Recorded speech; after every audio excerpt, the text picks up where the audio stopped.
திருவண்ணாமலை மாவட்டம் கலசப்பாக்கம் செய்யாற்றில் இந்த ஆண்டு தை அமாவாசை முடிந்து 7ஆம் நாள் ரத சப்தமியை முன்னிட்டு தீர்த்தவாரி மற்றும் ஆற்று திருவிழா நடைபெற்றது.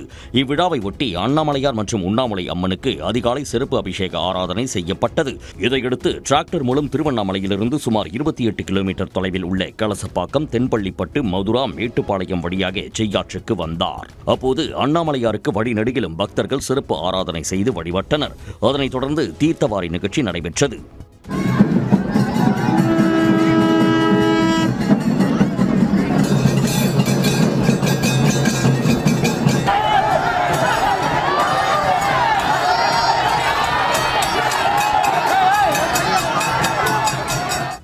இந்த ரத சப்தமி தீர்த்தவாரியில் கலந்து கொண்ட இளைஞர்கள் சாமி அருகே புகைப்படம் எடுக்க முற்பட்ட போது ஒருவருக்கு ஒருவர் வாக்குவாதம் ஏற்பட்டு இளைஞர்கள் தாக்கிக் கொண்டதால் பரபரப்பு ஏற்பட்டது.